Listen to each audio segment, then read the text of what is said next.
신약성경 누가복음 9장 51절 말씀입니다. 예수께서 하늘에 올라가실 날이 다 되었다. 그래서 예수께서는 예루살렘에 가시기로 마음을 굳히시고. 아멘. 공관복음에 기록된 예수님의 생애를 지리적으로 대별해보면 예수님은 생애 대부분을 갈릴리 지방에서 보내신 후에 마지막으로 예루살렘에 올라가서 십자가에 죽으십니다. 그래서 마가복음을 보면 1장부터 10장까지는 갈릴리를 배경으로, 그리고 11장부터 16장까지는 예루살렘을 배경으로 기록되어 있는 것을 볼 수 있습니다.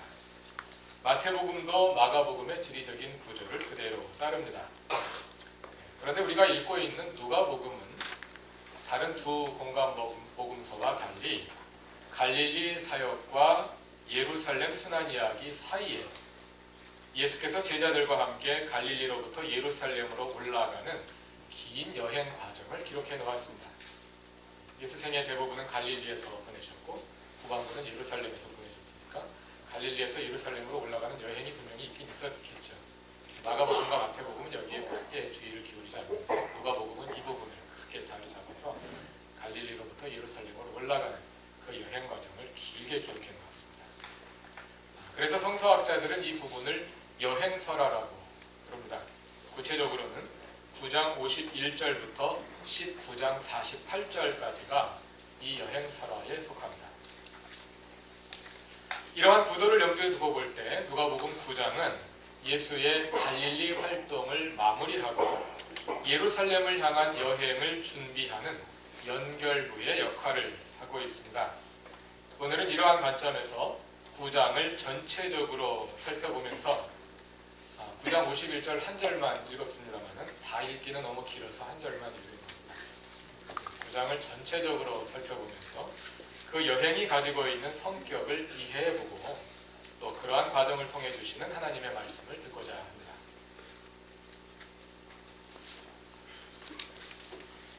오늘은 대림절 첫 주일입니다. 대림절은 대강절 또는 강림절로 불리기도 하는데 교회력에서 대림절은 성탄절을 앞둔 4주간 예수의 탄생과 오심을 기다리는 절기입니다. 그러고 보니까 벌써 성탄이 4주 앞으로 다가왔습니다. 이 대림절 기간에는 주로 예수의 탄생에 관한 말씀을 묵상하는 것이 보통입니다. 그런데 오늘 읽은 누가복음 9장 51절 이하의 말씀은 예수께서 죽음을 앞두고 예루살렘을 향한 여행을 시작하신 것을 기록하고 있어서 예수의 오심을 기다리는 대림절보다는 예수의 순환을 기념하는 사순절에 더 잘 어울려 보입니다. 그러나 오늘은 이 말씀을 사순절이 아닌 대림절의 빛으로 조망해 보려 합니다. 여행을 떠나는 예수의 관점에서 보면 예루살렘을 향한 이 걸음이 순환과 죽음을 향한 발걸음이지만 반대로 여행의 목적지인 예루살렘의 관점에서 보자면 여행의 시작은 곧 그들을 향해 다가오시는 예수를 향한 기다림의 시작이 되기 때문입니다. 오늘 설교 제목이 함께 떠나는 기다림입니다. 그냥 읽어서는 뜻이 안 통하는 제목입니다. 이러한 말이 안 되는 제목 속에 떠남과 기다림을 함께 담아보고자 합니다. 누가복음 9장의 중요한 기능 중 하나는 예수께서 예루살렘으로 올라가셔야만 하는 그러한 필연성을 보여주는 것입니다. 베드로가 예수는 하나님의 그리스도라고 고백한 후에 9장 22절에서 예수는 그가 많은 고난을 받고 장로들과 대제사장들과 율법학자들에게 거절받고 죽임당하고 사흘 만에 살아나야 한다는 하나님의 뜻을 처음으로 공개하십니다. 그 일이 벌어질 곳은 어디일까요? 거기에 대제사장들이 언급되는 것으로 보아서 그것은 아마도 예루살렘일 것입니다. 예수의 순환 예고 후에 9장 28절부터 바로 이어지는 변화산 사건에서 누가복음은 그 죽음과 부활의 장소가 예루살렘이라고 명시합니다. 31절을 보면 예수께서 산에 올라가 기도하실 때 모세와 엘리야가 나타나서 예수께서 예루살렘에서 이루실 일, 즉 그의 떠나가심에 관해 이야기를 나눕니다. 앞으로 예수께서 이루실 결정적인 사건의 장소가 바로 예루살렘이라는 것을 확인해 주는 것입니다. 그 후 예수는 44절에서 다시 한번 순환을 예고하심으로써 그가 예루살렘으로 올라가셔야 하는 그 필연성을 재확인하십니다. 누가복음 9장은 이처럼 예루살렘을 여행의 목적지로 설정하는 기능 외에 또 한 가지 중요한 기능을 하는데, 그것은 제자됨의 본질을 가르쳐주고 그 모습에 이르지 못하는 제자들의 모습을 반복하여 비춤으로써 그들에 대한 지속적인 훈련이 여전히 절실함을 확인하는 것입니다. 우리는 이미 8장에서 예수의 말씀을 이해하지 못하고 호수에서 풍랑을 만나 두려워하고 예수가 누구인지 의아해하고 놀라는 제자들의 모습을 본 바 있습니다. 그러나 9장 20절은 베드로가 예수의 질문에 멋지게 정답을 제시함으로써 제자들이 이제는 달라졌구나 하는 기대를 안게 합니다. 그러나 그것은 불완전한 답이었습니다. 베드로는 예수가 그리스도이심은 알았지만 그리스도됨의 본질인 죽음과 부활에 대해서는 전혀 알지 못했기 때문입니다. 누가복음 9장 1절 이하에서 예수는 제자들에게 귀신을 쫓아내고 병을 고치는 능력과 권위를 주셔서 파송하십니다. 6절을 보면 제자들은 나가서 그 능력을 행사하며, 다시 말해서 귀신들을 쫓아내고 병자들을 고치며 복음을 전합니다. 이제 그들도 예수처럼 능력을 행하는 자들이 된 것입니다.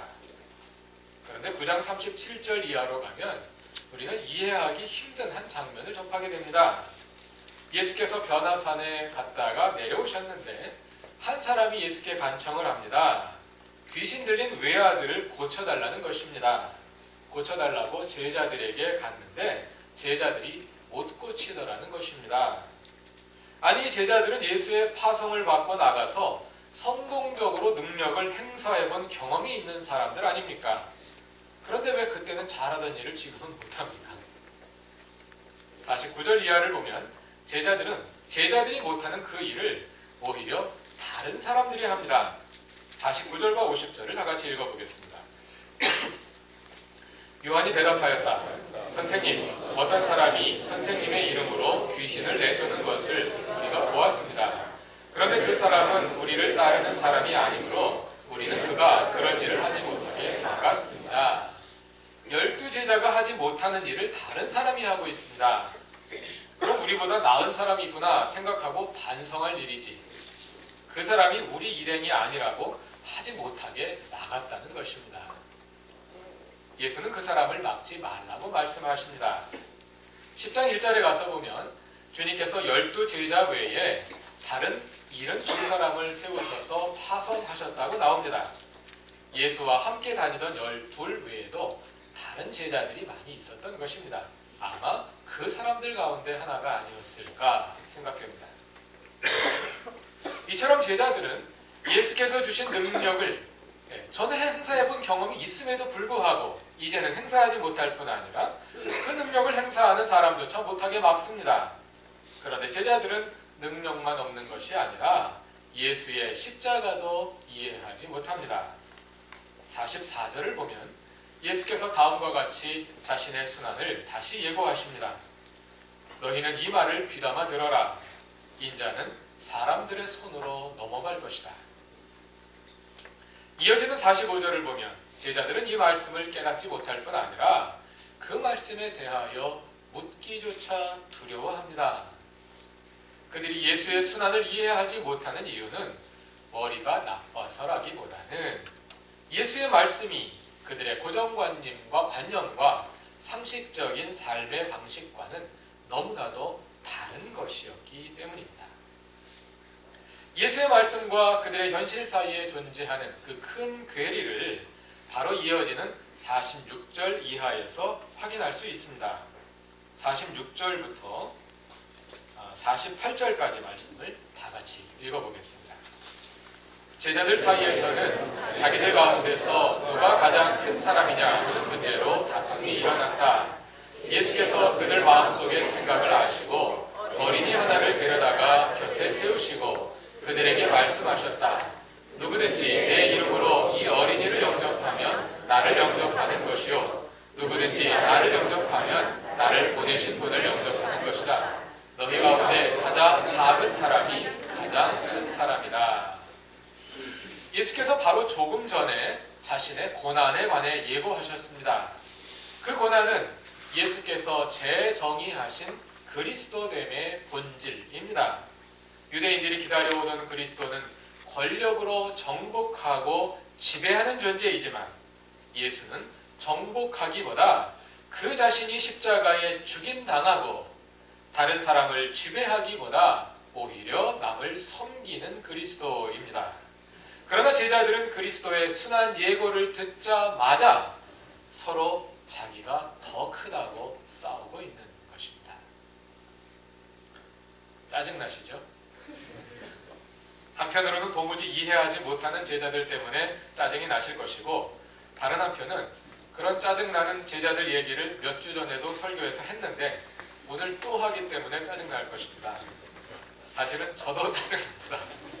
그래서 전에 하던 템포대로 하면 몇 주에 나누어서 설교할 본문들을 오늘 9장 전체를 한꺼번에 몰아서 하는 겁니다. 계속 나오거든요. 그러나 생각해보면 복음서에 나오는 제자들만 같은 실수를 반복하는 것은 아닙니다. 우리가 다 경험해봐서 알지만 사람이라는 것이 그렇게 잘 안 변하지 않습니까? 한 분야를 10년 공부하면 박사가 되지만 교회를 10년 다녀도 사람은 잘 변하지 않습니다. 우리 자신을 돌아보면 너무 잘 알죠. 주일 오후 성경 공부에 같은 내용이 자꾸 나와서 재미없다고 말씀하시는 분들이 있을 것입니다. 한 번 공부해서 사람이 바뀌면 왜 자꾸 말하겠습니까? 자꾸 하면 잔소리가 되지만 그래도 말로 안 하고 때리는 아버지보다 잔소리하는 엄마가 낫지 않습니까? 같은 내용을 자꾸만 잔소리를 들어야지 조금씩 그나마 변해가는 것이 우리의 경험이고 우리가 자녀들을 키워본 경험이지 않습니까? 예수님의 제자들도 똑같았던 것입니다. 성경 공부에 같은 내용이 반복되는 이유는 누가복음에 그렇게 같은 내용이 반복되기 때문입니다. 그렇게 반복되는 이유는 제자들이나 우리나 다 똑같은 사람들이기 때문입니다. 이것은 여러분들에게만 알려드리는 비밀인데 제자들의 이러한 반복되는 실수는 예루살렘을 향한 여행이 다 끝나기까지도 바뀌지 않습니다. 누가복음 18장 31절을 찾아서 다 같이 읽어보겠습니다.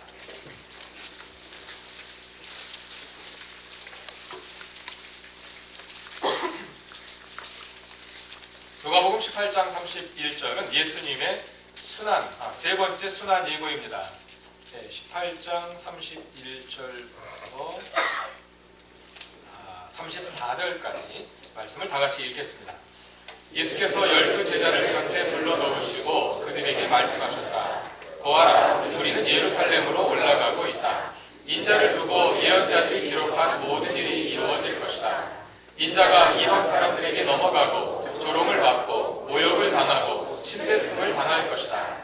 그들은 채찍질한 뒤에 그를 죽일 것이다.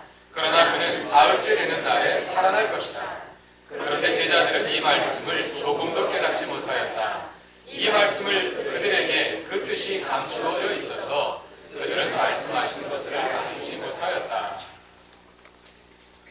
이렇게 제자들의 부정적인 모습이 계속해서 나타납니다만 그래도 누가복음이 다른 공간복음서들과 다른 점은 제자들이 결국은 변화하는 것을 보여준다는 것입니다. 누가복음의 마지막 장인 24장을 보면 부활하신 예수께서 찾아오셔서 그들을 깨우쳐 주신 후에 제자들은 비로소 십자가와 부활의 신비를 이해하게 됩니다. 누가복음 마지막 장에서 비로소 깨닫습니다. 그러나 그때까지는 제자들의 부족한 모습이 계속될 것입니다. 앞으로 한참 남았습니다. 또 나오더라도 짜증내지 마시기 바랍니다. 예수는 이러한 제자들을 데리고 예루살렘을 향한 여행을 시작하십니다. 그렇게 누가복음 9장 51절에서 시작된 여행서라는 19장에서 끝납니다. 19장 28절부터 44절까지 19장 28절부터 44절까지 말씀은 여행설화의 마지막 부분이면서 동시에 예루살렘 순환 이야기를 시작하는 본문이기도 한데, 이 본문을 보면 예루살렘에서 예수의 일행을 간절히 기다리며 오시는 예수를 맞아 열렬히 환호하는 사람들이 있습니다. 36절, 37절을 보면 그들은 또 다른 제자들입니다.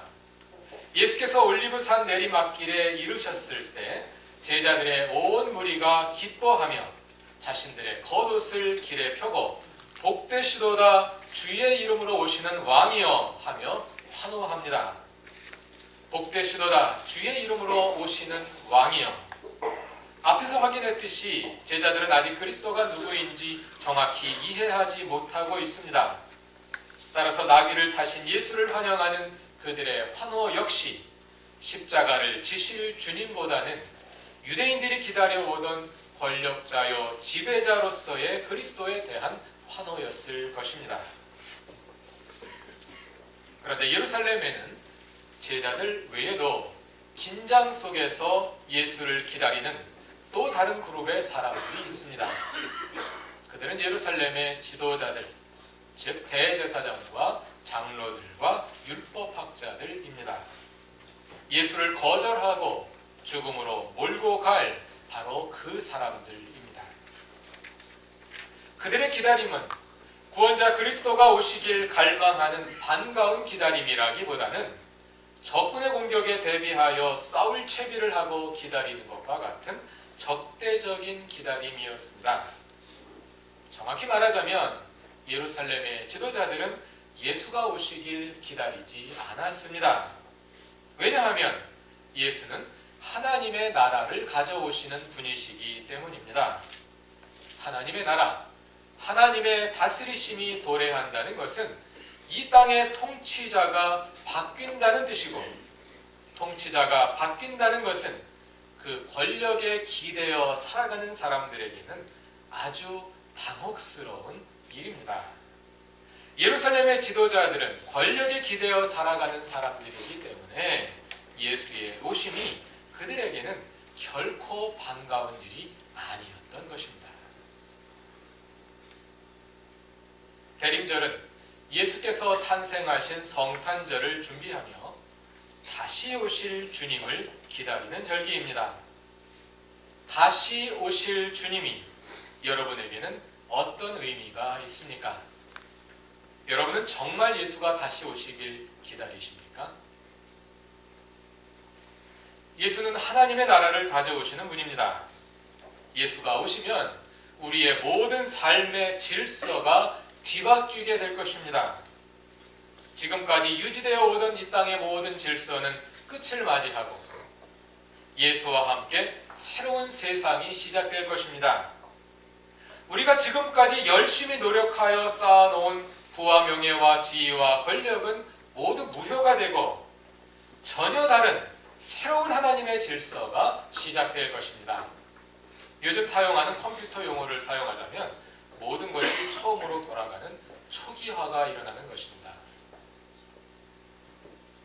예루살렘의 지도자들이 예수를 기다릴 수 없었던 이유는 그들이 가진 것이 너무 많았기 때문입니다. 예수와 함께 새로 시작하는 것이 그들에게는 손해로 받아들여질 수밖에 없었습니다. 반면에 제자들이 예수를 기다린 이유는 그들이 가지지 못한 것을 예수를 통해 채우고자 했기 때문입니다. 그러나 그들은 욕망의 빈 자리를 채우려 했을 뿐 예수가 제시하는 새로운 삶의 방식을 따를 준비는 되어 있지 않았습니다.